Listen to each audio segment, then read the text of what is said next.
Prezados irmãos e irmãs desta augusta loja maçônica do Grande Oriente do Brasil, para mim é uma grande honra estar aqui comemorando este momento importante na história desta loja, a convite do meu amigo, venerável mestre Lucas Dantas, para ministrar uma palestra a respeito das 7 artes liberais.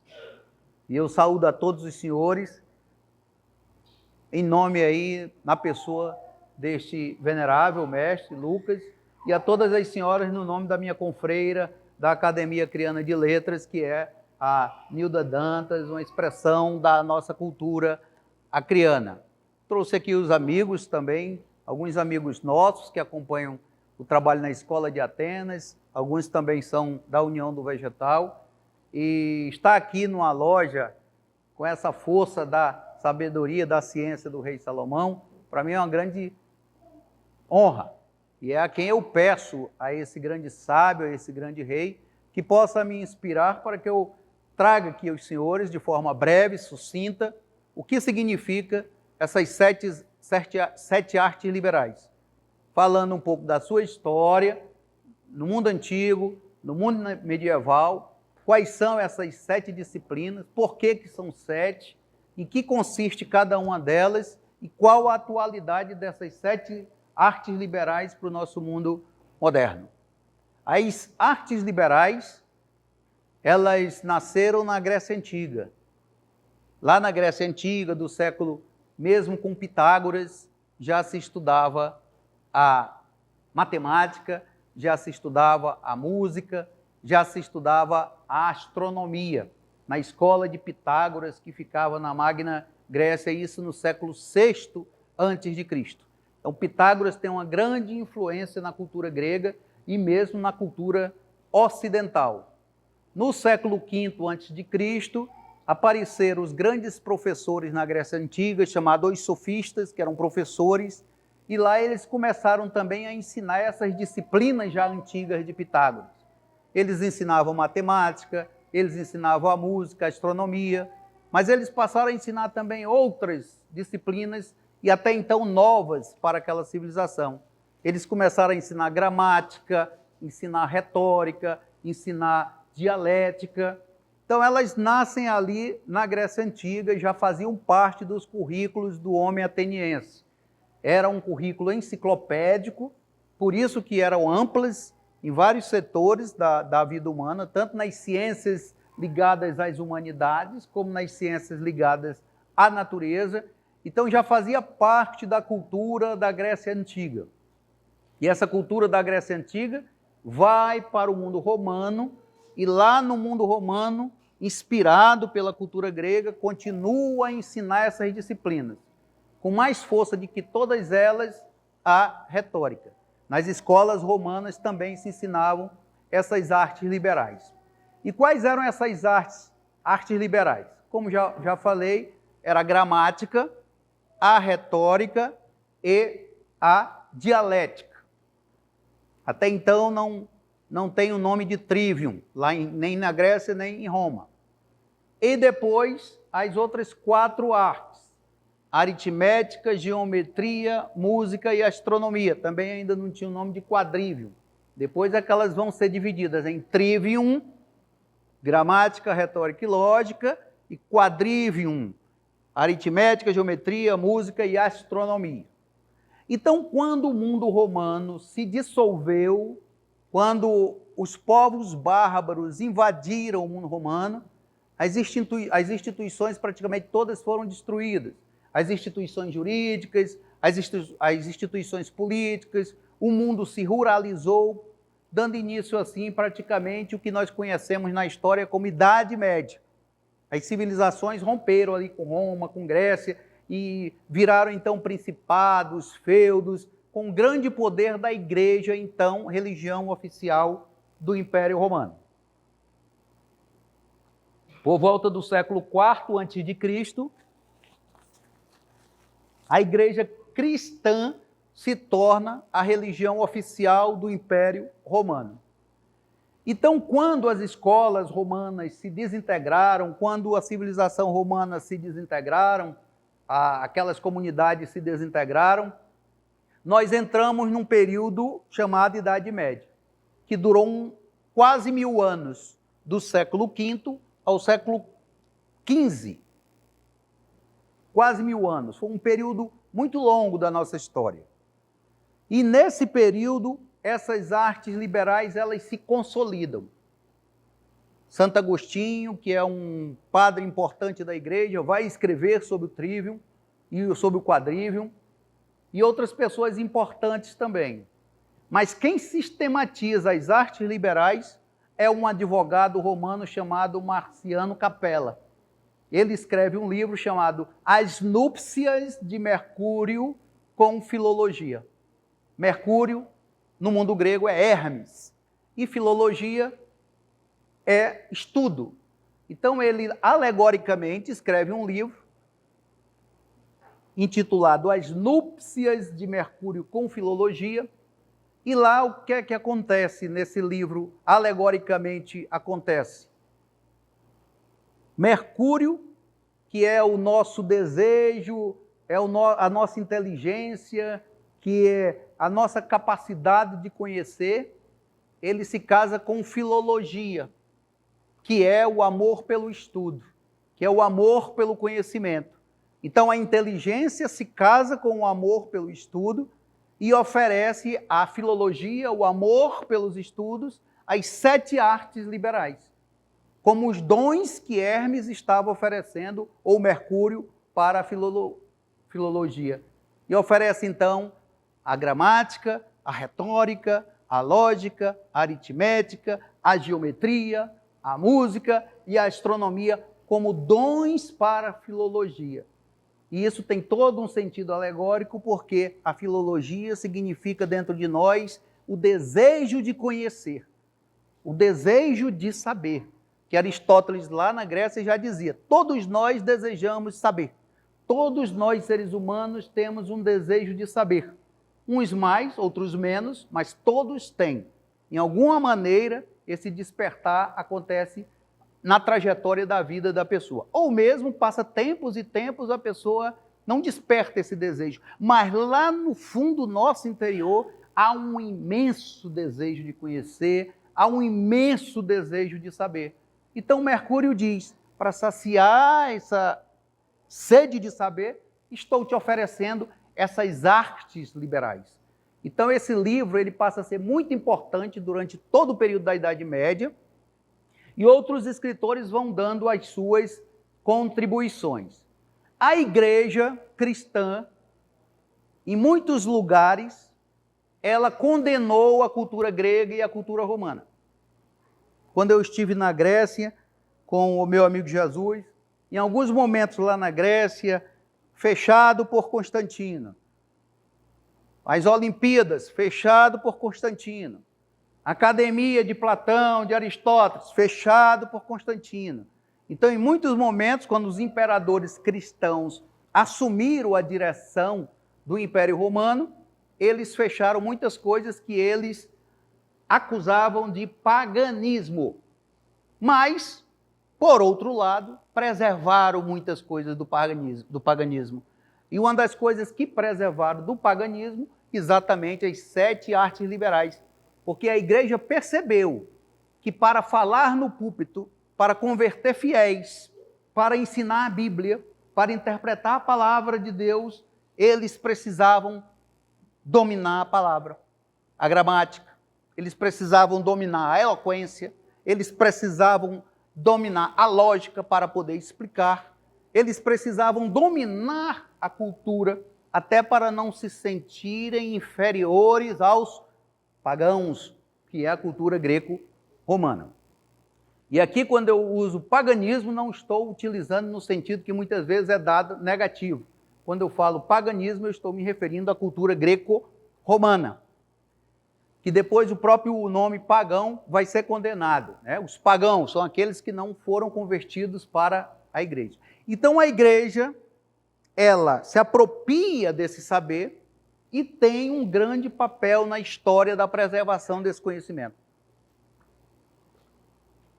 Porque quando a igreja se apropria das artes liberais, ela não destrói, ela preserva nos monastérios, nas catedrais, nas paróquias. Não é que toda a Idade Média era culta, não. Quem era culto na Idade Média era o padre, era o homem da igreja, era a pessoa que se dedicava a uma vida religiosa, é que tinha acesso à leitura, à escrita e tinha acesso aos rudimentos dessa arte. A maioria do povo da Idade Média não tinha um direito a uma educação universal como nós conhecemos hoje. E fez parte desta apropriação das artes liberais o número 7, que foi uma criação dos próprios intelectuais, os intelectuais da igreja. Na Grécia não se falava, embora fossem 7, mas nunca tinham destacado o número 7, embora fossem essas 7. Em Roma também não se falava em 7 artes liberais, se falavam nas artes liberais. Mas um estudioso cristão, tentando justificar a validade desses saberes do pagão, foi encontrar em Provérbios 9:1 do rei Salomão a justificativa para a validade daqueles saberes. E lá no Provérbio 9:1 está escrito: a sabedoria construiu uma casa e assentou esta casa sobre 7 colunas. Então ele disse, essas 7 colunas são as 7 artes liberais. A sabedoria assenta essa sua casa sobre a gramática, sobre a retórica, sobre a lógica, sobre a aritmética, a geometria, a música e a astronomia. É os fundamentos do homem que se aperfeiçoa. O 7 é o próprio símbolo da perfeição. 7 são as cores do arco-íris, dizia lá já Cassiodoro, justificando. 7 são as colunas da sabedoria, ditas por Salomão. 7 são os anjos do Apocalipse. 7 são os dias da semana. Então, o 7 é um símbolo de perfeição. Então, esse número passou, então, a se referir às artes liberais como as 7 artes liberais. Com o passar do tempo, um outro estudioso, chamado Isidoro de Sevilha, divide as 7 artes liberais no trivium e no quadrivium. O trivium quer dizer o quê? Trivium, 3 caminhos. São as artes da palavra. Gramática, retórica, dialética, são as artes da palavra. E divide o quadrivium como as artes matemáticas, que todas elas são matemáticas. Geometria, aritmética, astronomia e música. Então, de um lado, as artes da palavra, de outro, as artes matemáticas. Como eles falavam também, o trivium são as artes sermocinales, que são as artes da conversação, são as artes do diálogo, são as artes do convencimento. Artes sermocinales e as artes matemáticas como artes reales, porque estuda a realidade, estuda o número, estuda a medida, estuda o espaço, estuda os sons e estuda a influência dos astros na vida humana. Então, assim, eles abarcavam o conhecimento da época e isso prevaleceu sendo ensinado na Idade Média durante quase 1000 anos.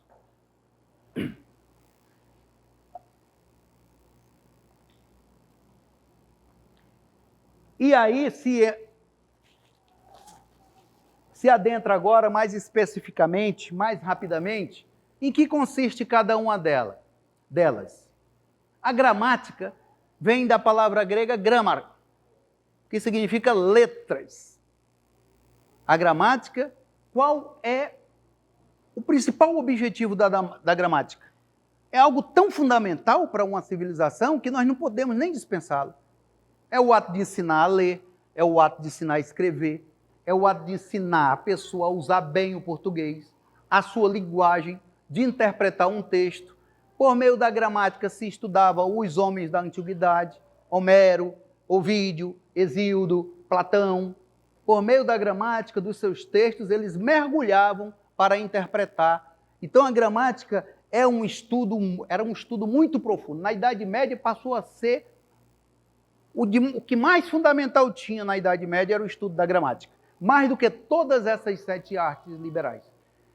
Porque era a gramática que ensinava a hermenêutica, a interpretar, era a gramática que dava beleza, cultura, erudição, era a gramática que ensinava a usar as figuras de linguagem, era a gramática que aperfeiçoava a palavra humana. Então esse era o objetivo da gramática, tão fundamental que ainda hoje nós estudamos, não tem como dispensá-la. Nós temos a gramática. Em todos os cantos do mundo não tem uma escola que não tenha os estudos da sua própria língua, da sua própria gramática. Tão fundamental é um saber que nós não temos como prescindir dele. Então a gramática facilita para nós não justificar a sua importância, porque a sua importância é auto-evidente. É tanto que nós ainda a estudamos e ainda procuramos por esse tipo de saber. Mais do que nunca agora na Idade Moderna, onde nós vivemos num mundo superficial, onde nós vivemos num mundo grande parte inculto, um mundo em grande parte que não gosta da cultura, que não gosta do saber, que não gosta de se aprofundar. Então, mais do que nos tempos passados, a gramática ainda é um saber que nós precisamos dela. E a próxima arte do trivium era a dialética, também chamada de lógica. Dialética vem de diálogo, também de lógica. Como você vai fundamentar um raciocínio? Como você vai fundamentar as suas razões? Não é só sair dizendo as coisas sem fazer uma demonstração racional, sem fazer uma demonstração lógica das coisas. Porque a negação da lógica, é pela negação da lógica que entra o fanatismo, que entra a intolerância, que entra o obscurantismo, é pela negação da lógica. Um homem lógico, um homem que prima pela verdade do seu pensamento, ou de uma certa maneira, pela cientificidade do seu pensamento, irmão José Augusto, é um homem que está, de alguma maneira, resguardado de ignorâncias, de incompreensões e etc. Então a lógica visa isso, ensinar as pessoas a fundamentar as suas decisões e os seus pensamentos. É tão importante esse saber que muitas pessoas com quem a gente conversa, às vezes eles saem dizendo coisas e não têm uma justificativa lógica para aquilo que eles expõem. Eles não têm um entendimento das sequências daquilo que ele vai falar. Ele não tem um entendimento dos antecedentes daquilo que ele falou. Então a lógica ensinava ao homem a essa grande capacidade, que era a capacidade de raciocinar, era a capacidade de fazer valer aquilo que o distinguia dos animais, o logos. Aristóteles dizia, o que distingue o homem dos animais é porque os homens são dotados de logos, de inteligência. É um animal que possui logos. E esse logos é o que justifica, é o que fundamenta, é o que explica. É desse logos que nasce a ciência. Não existe uma ciência que não venha de uma lógica probante, demonstrativa. Então, esse saber é fundamental para o desenvolvimento intelectual do ser humano. E, por fim, no trivium, a retórica, que em si é a capacidade de lidar com o outro. A pessoa pode ter gramática, pode ser um homem muito culto, um homem muito erudito, um homem que sabe tudo a respeito da linguagem culta, sabe raciocinar bem, mas só que ele vai precisar da retórica para quê? Para ir ao mundo, para conversar com o outro, para convencer o outro, para persuadir o outro, para entender o outro, porque ele quer do outro o quê? O assentimento às suas ideias. Então a retórica é uma arte das relações humanas, é uma arte das relações públicas. O orador, ele é, acima de tudo, um homem que sabe lidar com o seu auditório, com o público que lhe ouve, com o júri que ele quer convencer, com a plateia que ele quer explicar um tema. Então a retórica ensinava isso. E era muito disso que os padres precisavam. O que é que os padres precisavam? Quando as pessoas estavam condenando a retórica como um saber pagão, Santo Agostinho disse assim, Nilda, não condene a retórica. Você quer armar os maus com a retórica e você quer deixar os maus desarmados da retórica? Que nós nos armemos com a arte retórica para que nós possamos converter para o Cristo as almas dessa sociedade. Nos apropriemos da arte retórica, nos apropriemos da arte de falar e não deixemos esta arte nas mãos dos que corrompem a própria sociedade. Então, por Santo Agostinho, a igreja acatou essa arte, e tanto na história da humanidade nós temos grandes padres pregadores, como foi o caso de Padre Antônio Vieira, no próprio Brasil, grandes pregadores da igreja. Essa arte passa para dentro da igreja, passa para dentro do protestantismo, grandes pastores, o pessoal quase todos estudam essa arte ainda hoje para se expandir e falar para o público. No mundo antigo, a retórica era a arte mais valorizada que tinha. Nenhuma disciplina na Grécia e em Roma tinha mais valor do que a retórica. Nem filosofia, nem gramática, nem nada que os senhores e as senhoras possam imaginar. A retórica era a rainha das ciências. O homem grego era um homem que se educava para ser um orador. O homem romano era um homem que se educava para ser um orador. Agora, na Idade Média, como as instituições ruíram, para que se serviam os oradores? Já não tinham mais tribunais, já não tinham mais parlamentos, já não tinha mais senado, já não tinha mais protestos. Para que serviria a oratória? Então aí é que eles encontram algo que a oratória servisse, a pregação religiosa dentro dos púlpitos das próprias igrejas. Então chegou para o mundo medieval valorizado dessa maneira. Então nós temos o trívio, 3 caminhos para o conhecimento. Foi o que Marciano Capella fez ao dar esses presentes para a filologia. Você não está com sede de saber? Você não é o amor pelos estudos? Te nutre desses 3 caminhos. E ainda deu os outros 4 caminhos. O quadrivium, que é a aritmética, a ciência dos números. Pitágoras dizia, tudo é número. Isso é uma expressão tão profunda que, se a gente for perceber, nós vamos entrar dentro da metafísica, dentro do misticismo. Se a gente for estudar realmente, tudo é número. Por exemplo, um número muito associado à retórica é o 3, porque tem quem fala, o que fala e aquele que vai receber. O 3 é algo indissociável da arte retórica. Já da lógica, não. Mas na retórica ele precisa do número 3, do que fala, da mensagem que fala e do outro que ele escuta. Qual a interação? É a harmonia desse 3 que faz com que haja o grande orador. A capacidade do homem de falar, a mensagem que ele vai dizer e o outro que vai lhe ouvir. Então, o número é um negócio muito metafísico. O cosmos, o universo é número. A beleza é número. Algo que é feio tem algum número errado. Tem algum número fora daquilo ali, porque a beleza é proporção, a beleza é harmonia, a beleza é número.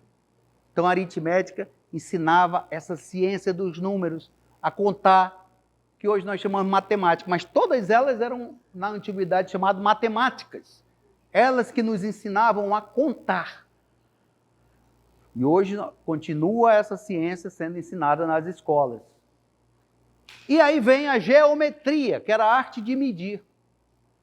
Medir as terras, medir as distâncias das formas geométricas, vinha todo um saber dentro da geometria.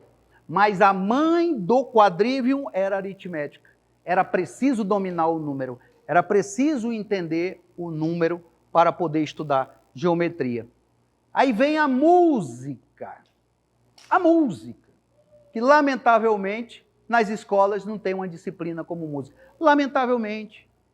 Porque é uma das disciplinas mais valiosas para educar a alma.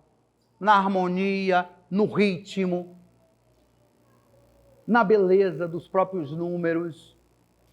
O que tem de mais matemático do que um ritmo? O que tem de mais matemático do que uma harmonia musical? Qualquer desafinamento é uma violação do número dentro da própria música. Platão já dizia, a música ela penetra profundamente dentro da alma e faz as suas transformações, mesmo que a pessoa não saiba. E isso quer dizer por ambos os lados, tanto para o que é algo ruim como para algo bom. Uma música que tem vibrações baixas, trevosas, ela mata a planta, ela desestrutura a mente das pessoas e vai penetrando no seio de uma cultura, de uma sociedade e fazendo terríveis estragos. Agora, uma música com frequências elevadas, ela educa a alma de um povo. Platão já dizia isso. Cuidado com a música que se canta nas sociedades. As músicas que se dão ao povo. Porque tão profundamente é a música que ela penetra na alma. E Platão também dizia, o maior de todos os músicos não é quem sabe tocar um instrumento, o maior de todos os músicos não é quem sabe cantar, o maior de todos os músicos é aquele que tem harmonia na sua própria alma. Esse é o maior de todos os músicos. Aquele que tem uma harmonia dentro do seu interior, dentro da sua própria alma. Esse pode ser considerado o verdadeiro músico, porque música é harmonia. E, por fim, a astronomia. O que eu posso dizer da astronomia é que ela é uma ciência tão bela que Cassiodoro dizia, vá nela com moderação. Porque senão a pessoa está sujeita a ficar, como diz o outro aí, meio Pinel. Medida dos astros, criação do universo, planeta Terra rodando, sistema solar, galáxias e mais galáxias, bilhões de estrelas. Então, é sujeito a pessoa, tem que ir com ela moderadamente. E eu tenho uma experiência própria, que eu tive que abandonar o estudo da astronomia por causa disso. Eu estava já deixando de lado meu trabalho, estava deixando de lado um monte de coisa, tão fissurado que eu estava mergulhando no mundo da astronomia. E quanto mais mergulhava, mais eu me encantava com números, com distâncias, com a harmonia das esferas, da música, como o Pitágoras disse. Aí eu entendi a mensagem de Cassiodoro. Mergulhe na astronomia com moderação. Esses dias eu achei muito bonito aqui no Acre. Uma menina passou para a medicina e passou para a astronomia em outro canto do Brasil. O que é que ela preferiu? Estudar astronomia. Eu parabenizei pela compreensão que ela tinha. E ela deixou medicina e foi estudar a astronomia. Então é uma ciência que na Idade Média não teve muito desenvolvimento porque não podia se chocar com a igreja. Com a igreja. A igreja dizia que quem girava era o Sol, não era a Terra. Então, tinha os limites da astronomia. Quando Galileu falou que era a Terra que girava, ele foi para o tribunal da Santa Inquisição. E foi lá, o tribunal formado, Galileu chegou para se retratar, senão ele ia para a fogueira. E aí todos os inquisidores pediram para ele se retratar. E ele, sim, senhores, é isso mesmo. É o Sol que gira, a Terra não gira não. Peço desculpas, senhores, que eu falei. E ele se retratou. Mas as pessoas que estavam ao redor dele ouviram uma expressão que entraram para a história.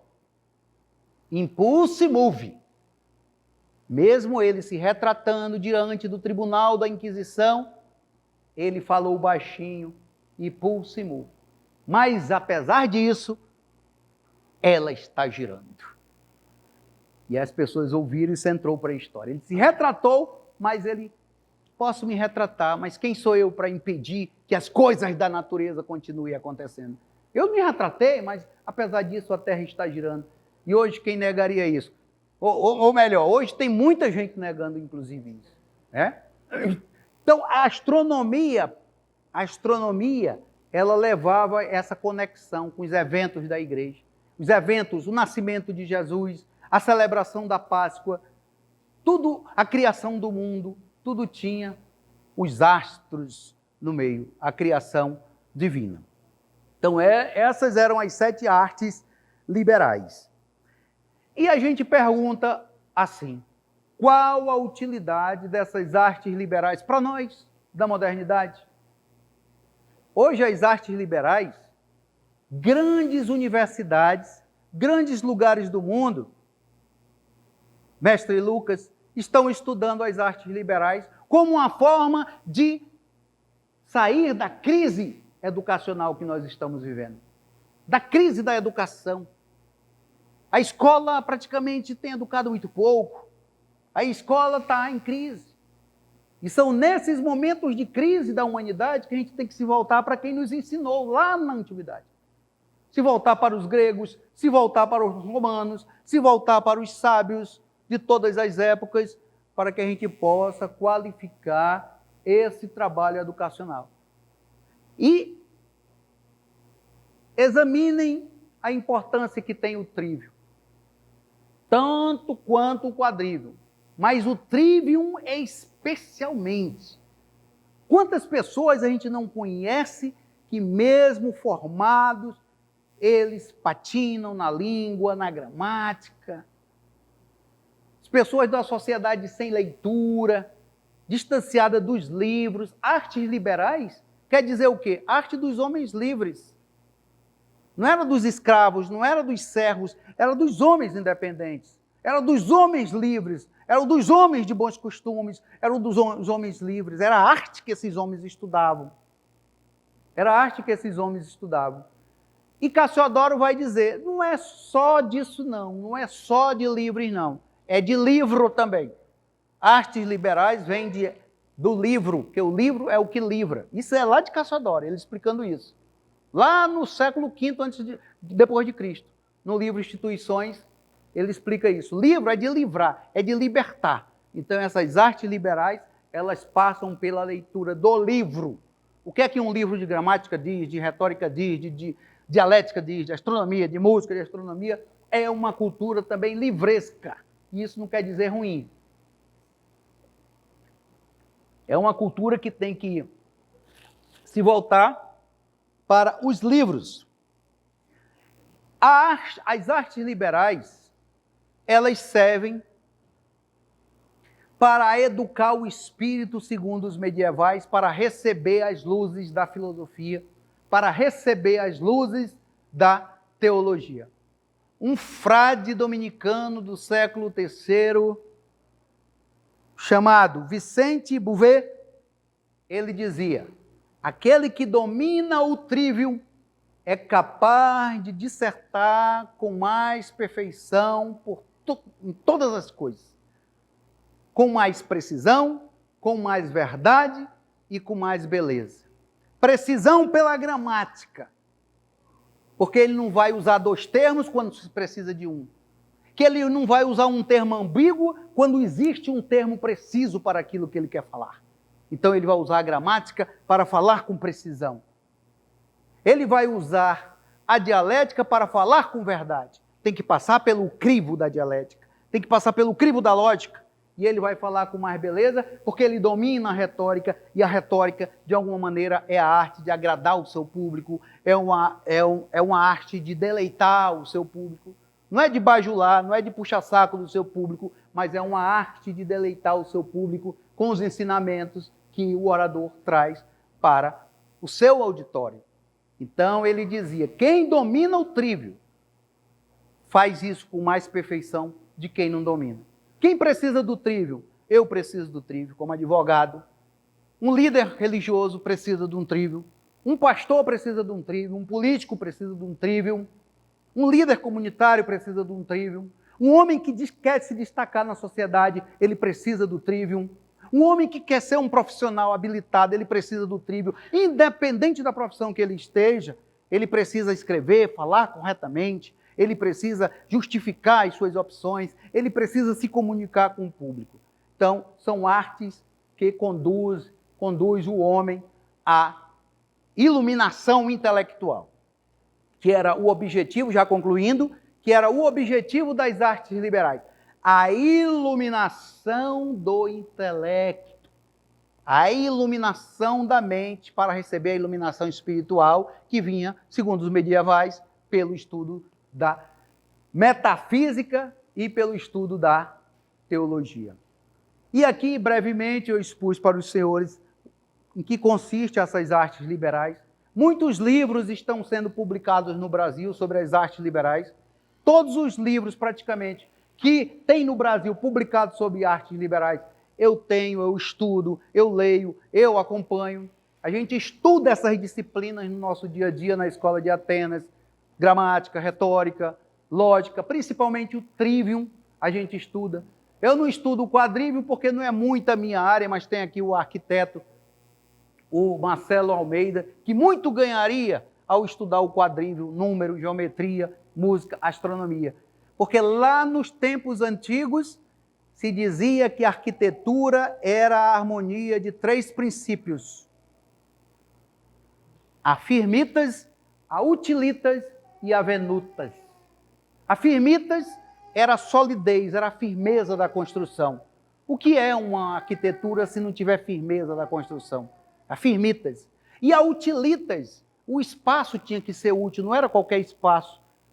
Aquilo que era planejado precisava ser utilizado de forma bem racional. E venusta, que é a beleza. A arquitetura ela tinha que ter solidez, utilidade e beleza. É isso que também tem que ter a oratória, como os maçons chamam, que é uma peça de arquitetura. Falar, se pronunciar, escrever é uma peça de arquitetura.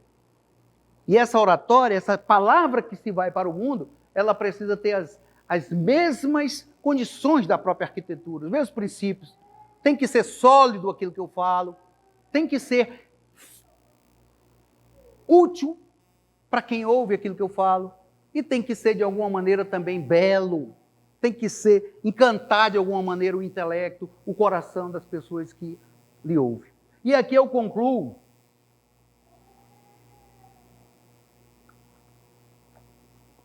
dando seguimento ao provérbio 9:1. A sabedoria construiu para si uma casa e assentou sobre 7 colunas. E continua. E diz que a sabedoria mandou, depois de construída a sua casa, enviou suas servas para a cidade. E elas subiram nos altos montes e diziam a todos: venham insensatos, venham incultos, venham ignorantes, venham sem juízos, venham comer e beber na mesa da casa da sabedoria. Vocês irão beber, vocês irão comer do fruto do próprio conhecimento. É aqui que vocês vão viver realmente, e é aqui que vocês vão trilhar realmente o caminho do conhecimento. É assim que é a sequência de todo o provérbio 9:1. Como diz as próprias escrituras, a sabedoria clama nas cidades, a sabedoria clama nos montes, a sabedoria clama nos morros. Agora precisa ter ouvidos para saber aonde é que ela está falando. Às vezes a sabedoria está falando muito próximo de nós e nós não estamos ouvindo. Tem gente que está estudando, tem gente que está pesquisando, tem gente que está convidando, tem sociedades como essa Grande Ordem, Grande Oriente do Brasil, que trabalha pela iluminação do homem, que trabalha pelo esclarecimento da sociedade, que está próximo aqui de nós, que está em Rio Branco, que tem outras sociedades que trabalham pela a salvação e a iluminação e o esclarecimento das pessoas. A sabedoria clama, mas às vezes as pessoas não estão voltadas para ela. Então, onde está essa sabedoria? Às vezes está numa loja maçônica, às vezes está numa escola que ensina bons princípios, às vezes está numa religião que ensina bons princípios, às vezes está num amigo tão próximo que se dedica aos estudos, às vezes está numa mãe, num pai, num amigo que cultiva esses dons do próprio Espírito. Então, a sabedoria, como diz, está assentada sobre essas 7 colunas. Cabe a nós. Vejam só como é bonito, como Salomão conclui. Manda as servas chamarem, venham. Venham, ignorantes, insensatos, incultos, sem juízo.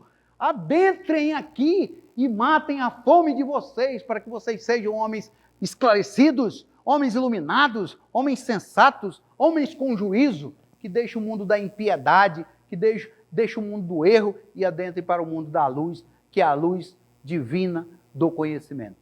Então, meus amigos, é uma grande honra poder estar nesse templo maçônico e poder falar essas palavras breves a respeito das 7 artes liberais. Obrigado, venerável mestre, por essa oportunidade.